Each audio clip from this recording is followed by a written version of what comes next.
Josiane, bonjour. Bonjour. Alors Josiane, cette histoire commence en 1994, suite à un divorce. Voilà. Tu rencontres quelqu'un? Oui, tout à fait, oui. Tout se passe bien? Tout se passe bien. De cette liaison naît un petit garçon? Voilà, oui. Un petit garçon qui a maintenant 22 ans, bientôt 23. Et puis progressivement, les choses s'enchaînent. Voilà. Alors Oui. est-ce que tu peux nous expliquer un petit peu le déroulé? Oui, bien suite à la rencontre de ses anciens amis et des problèmes de santé, donc de diabète. L'alcool, c'est bien connu, ne fait pas bon ménage avec le diabète. Et donc, a enchaîné des crises de colère, de méchanceté et de violence de plus en plus grandes. La première violence, ça, tu te souviens, forcément, on se souvient de ça. C'est quoi? C'est une gifle? C'est quoi? C'est des insultes? La première fois, ça a été un coup de poing. Un coup de poing suivi d'insultes. Parce qu'en général, c'est bien lié. Le coup de poing ne vient pas tout seul dans le vide. Donc, c'était ça. Avec des reproches ou sans raison? Sans raison. Sans raison. Le lendemain, bien sûr, des excuses, les fleurs, les pardon, je ne le ferai plus, ce qu'on entend toutes dans ces cas-là, et qui, hélas, devrait arrêter, ce serait bien. Et malheureusement, donc ça se reproduit régulièrement et de plus en plus fort. Voilà. Et puis en 2004, un matin, je me suis levée pour aller aux toilettes, enfin matin très tôt, et je me suis retrouvée avec un fusil braqué sur le ventre dans les toilettes. Donc là, j'ai décidé de partir. Donc j'ai fait appel à une association dont je fais toujours partie, qui est SOS Violence Conjugale. Donc j'ai pu emmener mon fils et on est parti pendant 4 mois en foyer. On a été donc hébergés, je suis allée à la gendarmerie, il y a eu des dépôts de plainte. Et puis donc on est passé, enfin je suis passée toute seule, vu qu'il ne s'est pas présenté, chez le juge aux affaires familiales. Donc dans des conditions très particulières, parce qu'il avait averti son avocate qu'il n'y aurait pas de jugement parce que je ne pourrais pas monter les escaliers, que je serais morte avant. Donc je suis arrivée au tribunal, donc juge aux affaires familiales, donc un truc en général calme, en passant par l'entrée des condamnés, des personnes qui sont en prison normalement, cachées dans une voiture sous des couvertures, et je suis montée en salle d'audience avec 2 gendarmes armés. Je crois que ça a été un truc pour moi qui était le gros choc. Quand on rentre dans une salle d'audience où il y a des tas de parents qui attendent et qui vous voient arriver avec 2 gendarmes armés, ils se demandent ce qu'on a fait. On voit tout de suite le gros terroriste, alors que ce n'était pas le cas, c'était pour me protéger. Donc suite à ça, j'ai pu regagner ma maison, puisque c'était ma maison, il a été condamné à partir. Et j'ai plus eu de nouvelles pendant 4-5 mois. Revenons un petit peu en arrière, durant la période où tu es resté en foyer, il a cherché à te recontacter? Oui, bien sûr. Il a fait tous les foyers de la région pour essayer de me retrouver. En vain? En vain. Donc tu réintègres ta maison? Je réintègre ma maison, qui était pas extérieurement, intérieurement vidée. J'avais plus un seul meuble, et détruite. Tout ce qui avait pu être cassé à l'intérieur était cassé. Donc en l'espace de 2 mois, j'ai réussi à récupérer des meubles, à réparer ce qui était réparable, et puis à essayer de refaire une vie. Je voulais surtout passer Noël dans ma maison avec mon fils, ce qu'on a pu faire. Ton fils qui avait quel âge donc Mon fils avait 7 ans. C'était un petit bout. Ton fils, comment il l'a vécu? Tu as réussi à le protéger de ces scènes de violence? Plus ou moins non, parce qu'il y a des scènes de violence où il a assisté. Une fois, je me suis fait taper dessus dans la voiture, et il était dans la voiture avec nous, donc il y a des moments, non, j'ai pas pu le protéger tout le temps. Il a assisté à des scènes. Il n'était pas là, heureusement, pour la scène finale.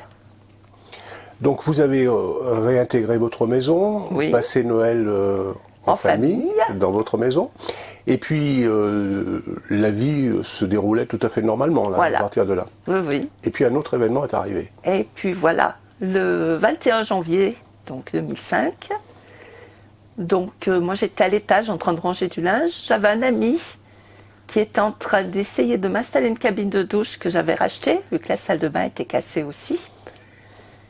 Et j'ai reconnu tout de suite la voix du papa de mon fils, donc je suis descendue. La personne qui m'installait la douche a pu s'échapper, bien qu'il a été menacé aussi. Et moi, donc, j'ai pas pu partir. C'est là, donc, je me suis fait tirer dessus à 4 reprises. Tiré dessus, donc il est venu armé. Avec un pistolet, oui, un revolver allemand. Un revolver allemand. Donc il t'a tiré dessus, Voilà. il t'a laissé comme ça Oui, m'enjamber, en disant voilà, ça c'est fait, comme on enjambe un sac de patates, quoi. Comment tu as pu prévenir les secours? J'ai eu la chance justement que mon ami soit là. Et c'est lui qui a appelé les secours et les gendarmes et tout le monde, quoi.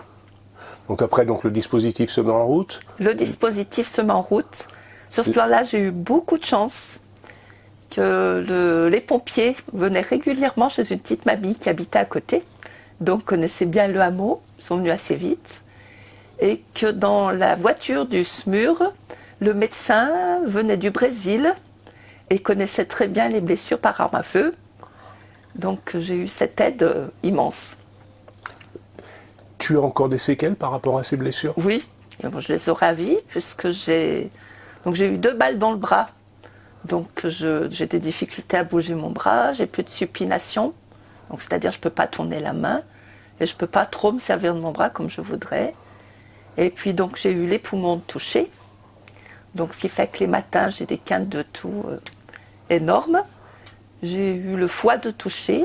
Je remercie le docteur Christophe d'ailleurs qui m'a sauvé la vie sur ce plan-là aussi. J'ai eu les intestins touchés, donc il me manque la moitié du gros intestin, un tiers d'intestin grêle. Voilà. Donc j'ai des séquelles à vie, oui, un régime à vie. Et... Il est arrêté? Il a été arrêté, oui. Il s'est rendu. Il est à la gendarmerie de Bois en disant qu'il m'avait tué. Dans son esprit, il t'avait tué? Oui. L'objectif, c'était ça? C'était ça. Il passe donc au tribunal? Oui. Au tribunal, comment ça se déroule? Tu assistes au procès ou... Ah oui, bien sûr. Oui. Donc il est passé aux assises, carrément, hein, comme si j'étais plus là, quoi. Et donc aux assises, il a été condamné à 17 ans de réclusion criminelle. Il a fait ses 17 ans? 7. C'est d'ailleurs, je trouve ça aberrant. Même pas la moitié, quoi. Même pas la moitié. Il sort donc de prison? Oui. Au moment de sa sortie de prison, tu as averti? Comment ça se passe? Je n'ai pas été averti, non. Non, non. Et quand je l'ai su, j'ai appelé, donc, parce qu'il était en prison sur Roanne, on m'a dit que ça ne me regardait pas vu qu'on n'était pas mariés. C'était, voilà. Par contre, j'ai été très, très aidée par le procureur de Saint-Étienne. Tu as dû, à ce moment-là, donc, la peur a dû ressurgir au fond de toi? Mais bizarrement, non. Non. Non. Je ne sais pas pourquoi, mais non. Et tu étais protégé? Tu avais un système de protection? On parle beaucoup de système de protection maintenant, justement. Tout de suite, au début, ça n'existait pas. Hein. Après, j'ai eu le droit au téléphone grave danger. Je pense que c'est un système qui est bien si on habite en ville. Et comme pour les gens éloignés un peu de la ville, comme moi, sachant qu'on avertit une plateforme qui, elle, se charge d'avertir les gendarmes, et que j'habite à 20 minutes et de Montbrison et de Boin, c'était inutile. Pour moi, c'était inutile. Au contraire, je trouvais que c'était une contrainte. Les secours n'ont pas le temps d'arriver? Non. Non, non. C'est une contrainte. Il y a un nouveau dispositif qui est en place? Oui. Oui, oui. Je ne sais pas s'il y en a beaucoup qui ont été mis en place. Je n'ai pas l'impression, apparemment. Et par contre, ce système-là, c'est bien. Comment tu le vis maintenant? Tu as réussi à te reconstruire? J'ai réussi à me reconstruire, c'est certain, bien que j'ai des rappels à l'ordre régulièrement par ma santé. J'ai réussi à me reconstruire, je fais beaucoup de choses. Je fais toujours partie de SOS Violence Conjugale.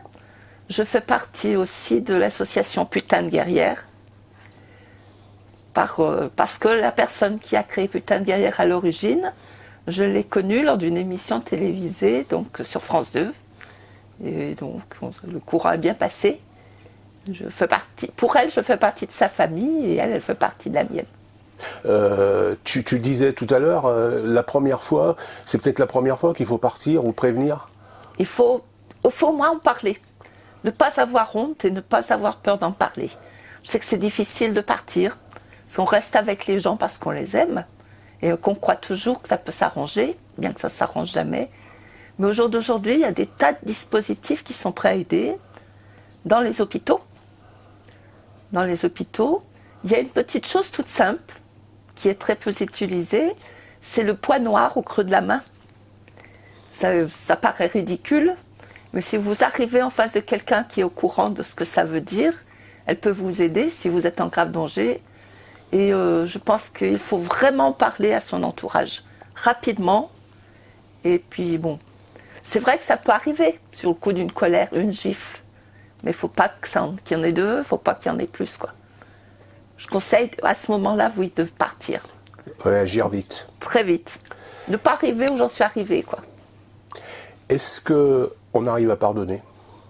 J'ai pardonné et je trouve que c'est dommage pour lui, quoi. Parce qu'il a perdu son fils et il a perdu beaucoup de choses.